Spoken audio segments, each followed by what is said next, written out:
YouTuber हो क्या?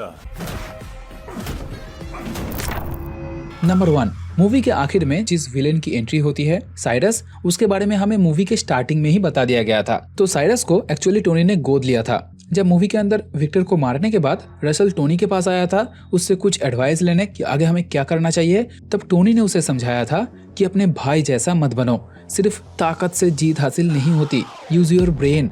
यहाँ पर साइरस का नाम भी आता है, मतलब मेकर्स ने हमें ये पहले ही बता दिया था कि साइरस के कैरेक्टर के पास बस सांड जैसी ताकत होगी लेकिन उसके पास दिमाग नहीं होगा। एंड आखिर में हमें इसका एग्जाम्पल भी देखने मिला। अगर सही में ये बंदा दिमाग से पैदल नहीं होता तो इस पोजीशन पे कोई मार्को को जिंदा छोड़ता। अगर साइरस की जगह यहाँ पर टोनी होता ना उस दिन, तो वो तो पहले मार्को को खत्म करता, देन वहां से निकलता। मतलब ये कंफर्म करने के बाद कि मार्को पूरी तरीके से डेड है। एंड इस बात पे तो तुम लोग भी एग्री करोगे कि फिजिकल स्ट्रेंथ के मामले में मार्को साइरस के नीचे था। Cyrus hand to hand fight में बस खड़े खड़े जैसे मार्को के सीने में जिस तरीके से चाकू डाल दिया था ना, यही सेम स्टेप करने के लिए मार्को को स्पीड एंड फोर्स की जरूरत पड़ी। उसके अंदर इतनी ताकत ही नहीं थी कि वो साइरस की तरह खड़े खड़े उसके सीने में चाकू डाल दे। नंबर 2, इस मूवी के हर एक कैरेक्टर को अगर एनालाइज करोगे तो उन सबको अलग अलग एनिमल के साथ रिलेट कर पाओगे। जैसे कि मार्को को एक पिटबुल की तरह दिखाया गया है जो कि फैमिली को प्रोटेक्ट करता है, उसके भाई जॉर्ज को एक शेर की तरह क्योंकि वो घर का मुखिया था एंड इस पूरे सिंडिकेट का लीडर भी। मूवी के आखिरी villain Cyrus is like a bull, उसके अंदर बस ताकत थी और उसके कान में ये जो रिंग था ना, ये देखने में कुछ इस तरीके का था। एंड टोनी जंगल का सबसे चालाक शिकारी लोमड़ी, इसने ही विक्टर के मौत को एक पहेली बना दिया था। इस इवेंट का क्या नतीजा होगा, उसके आउटकम्स क्या हो सकते हैं, इस पूरे सिनेरियो को पहले से इमेजिन करके उसने रसल को फुल्ली गाइड किया। हर पॉसिबिलिटीज को उसने पहले ही भाप लिया था। मार्को कहाँ जा सकता है, क्या सोच सकता है, कहाँ से सबूत मिटाना है, हर चीज को चेंज कर दिया था। नहीं तो मार्को इस केस को बहुत पहले ही सॉल्व कर लेता। नंबर 3, मार्को मूवी के इंट्रो में जो फैमिली ट्री हमें दिखाया जाता है वहीं पर कुछ ऐसे डिटेल थे जो मूवी से रिलेटेड बहुत सवालों को क्लियर कर देती है। अब इस चीज को स्टार्टिंग से समझते हैं। तो स्टार्टिंग में हमें इस फैमिली के सबसे पुराने खिलाड़ी लॉर्ड मार्को का नाम दिखाया जाता है जो कि जॉर्ज के ग्रैंडफादर थे। उनके नेम प्लेट को दिखाने के बाद इन गोल्ड बार्स को दिखाना एक सिंबल था, मतलब इन्हीं के राज में इस फैमिली बिजनेस की शुरुआत हुई। अब लॉर्ड मार्को का एक ही बेटा था, पीटर दी मार्को। ये दूसरी पीढ़ी थी, इन्होंने अपने फादर के साथ मिलकर इस बिजनेस को आगे बढ़ाया। अब फैमिली में इनके बाद और एक जनरेशन आई जहां पर इनके 3 औलाद थे। सबसे बड़ा बेटा जॉर्ज द पीटर, उसके बाद एनसी मैथ्यू एंड सबसे छोटा विक्टर द पीटर। लेकिन विक्टर के नाम को दिखाने के बाद एक और नेम प्लेट था जो अभी के लिए खाली था, मतलब मार्को की एंट्री तब तक फैमिली में नहीं हुई थी। फिर समय का पहिया घूमता है एंड पीटर द मार्को को सियासत मिलती है। उसके राज में उसका एक वफादार साथी हुआ करता था, इसका नाम था साइमन। पीटर उसे इस फैमिली का ही एक हिस्सा मानता था, लाइक ए ब्रदर। अब एक दिन पीटर उसे एक इम्पोर्टेंट डील के लिए भेजता है जहां साइमन की फैमिली भी उसके साथ जाती है। रास्ते में उनके ऊपर हमला होता है जहां पर साइमन की डेथ हो जाती है। एंड यहाँ पर अगर नोटिस करोगे तो इस कैरेक्टर को जो साइमन को मारने आया था उसे नैरेटर ने एक स्नेक के साथ कंपेयर किया है, जिसका मतलब यहाँ पर हो सकता है कि ये बंदा कोई उनके गैंग का ही मेंबर होगा या कोई दूसरे गैंग का मेंबर जो सांप की तरह इन्हें काटने आया था। अगर वो इस मिशन में कामयाब हो जाता तो पीटर दी मार्को का सियासत खत्म हो जाता। लेकिन तभी स्टोरी में एंट्री होती है एक कुत्ते की, जो कि असलियत में और कोई नहीं, ये बच्चा था, साइमन का बेटा। उसने अपने पेरेंट्स के मौत का बदला लिया एंड साइमल्टेनियसली इस डील को खत्म होने से सेव किया। तो पीटर खुश होके एंड इंसानियत के चलते उसे गोद लिया एंड फैमिली में एंट्री हुई मार्को की। मतलब इस पूरे इंट्रो में तुम्हें मार्को की बैक स्टोरी पता चल जाती है। बहुत बढ़िया। नंबर 4, मूवी के स्टार्टिंग में जो इलीगल बेटिंग चल रही थी वो सब इस JCH फैक्ट्री के नीचे ऑपरेट होते थे। तो यहाँ पर मेनली बेटिंग करने वाले यही के लेबर्स एंड वर्कर लोग थे। अब इस एरिना के चारों तरफ बहुत सारे पोस्टर लगे थे। इसमें से कुछ इंटरेस्टिंग पोस्टर भी थे, जैसे कि ये वाला पोस्टर। ये पोस्टर था माइटी माइक्स बॉक्सिंग जिम का, जो कि 1976 में आई रॉकी मूवी का रेफरेंस था।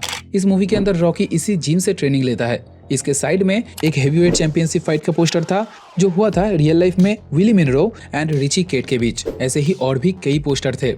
नंबर 5, जब मैच के दौरान वसीम विक्टर के पास आता है तब विक्टर उसे आराम से पहचान लेता है, बस एक बार सूंघ के, बिकॉज विक्टर को उसका स्मेल पता था। वो लोग बहुत दिनों से दोस्त थे यार। लेकिन जब वसीम के जनाजे पे रसल आता है तब विक्टर को उसे कंफर्म करने में थोड़ा टाइम लगता है, क्योंकि उसने रसल को उससे पहले बस एक बार ही सूंघा था वसीम के मौत के दिन। एंड क्योंकि वो अंधा था तो उसे ये पता नहीं चला कि रसल उसे ही नोटिस कर रहा था। अगर उसे ये अंदाजा होता कि रसल को पता चल चुका है कि विक्टर ने उसे पहचान लिया है एंड वो अब उसके लिए खतरा बन चुका है, तो विक्टर सोच समझ के कदम उठाता, उतनी हड़बड़ी नहीं करता।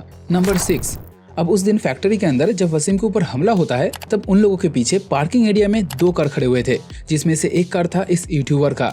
इसने ये स्टिंग ऑपरेशन के लिए यहाँ पर पार्क किया था। ये वाला कार उसकी है। नंबर 7, मार्को जब तारिक के घर गया था कुछ पूछताछ करने के लिए, तब वहाँ पर विक्टर की छड़ी तो तुम सबने नोटिस किया था। अरे ये नोटिस करने वाला ही चीज था, लेकिन क्या तुमने ये नोटिस किया कि आखिर में मारिया को अलमारी के अंदर से बंदूक कैसे मिला? तो जब साइडस मार्को के फैमिली के ऊपर अटैक कर देता है तब मार्को ने मारिया को उसके कमरे के अलमारी में छुपा दिया था। तब अगर नोटिस करोगे तो मारिया के पास कोई हथियार नहीं थे, ना ही मार्को ने उसे कुछ दिया था। बट जब साइडस के आदमियों ने उसे ढूंढ निकाला तब उसने गन से उनके ऊपर हमला कर दिया। अब ये गन आया कहाँ से? इंटरेस्टिंग बात यह है कि ये गन कुछ दिन पहले मारिया ने ही वहाँ पर छुपाया था। तो जब विक्टर के मौत के बाद माहौल थोड़ा खराब था, उस टाइम पे मार्को के साथ मारिया का रिलेशन भी कुछ खास अच्छा नहीं चल रहा था। उसी दौरान एक दिन मार्को के कमरे में मारिया को उसकी यही गन मिलती है, जिसे उसने तब अलमारी के अंदर छुपा दिया था, ये सोच के कि मार्को कहीं गुस्से में आके किसी को मार ना दे। वहीं से उसे ये गन मिला। ये वाला सीन था द फैमिली मैन गाने में। नंबर 8, विक्टर के किलर को कैसे पकड़ा जाए? इस डिस्कशन के दौरान इस सीन में हमें एक दीवार के ऊपर एक लोगो दिखाया जाता है। अब यहाँ पर एक इंटरेस्टिंग डिटेल है, भाई लोग पहले सुन लो फिर जज करना। यहाँ हेदर 616 एक रेफरेंस है सुपर हीरो कॉमिक का। एक्समैन के इशू 139 में एक कैरेक्टर है हेदर मैकनेल नाम से, जो अर्थ 616 से बिलोंग करता है। इसे मिसेस मैकनेल भी कहा जाता है। और इस वाले फाइट में तो बैटमैन के जोकर का भी रेफरेंस था। Why so serious, let me put a smile on your face, खैचात। नंबर 9, क्या तुम्हें पता है कि रसल ने इस सस्ते हिमेश यानी अनवर का लेफ्ट हैंड ही क्यों काटा? वो तो राइट हैंड भी काट सकता था। उसने ऐसा इसलिए किया क्योंकि उसे पता था अनवर लेफ्टी है। ये बात सिर्फ उसे ही नहीं हमें भी बताया गया था। जब मार्को इस फैक्ट्री में जाता है कुछ पूछताछ करने के लिए, तब उनके ऊपर कुछ छोटे मोटे गुंडे ने हमला कर दिया था, जिसमें से एक को अनवर ने ही पेल दिया। एंड गेस व्हाट, ये उसने अपने लेफ्ट हैंड से किया था। तब देवराज ने इस चीज को नोटिस किया एंड रसल को बताया भी कि ये बंदा तो लेफ्टी है।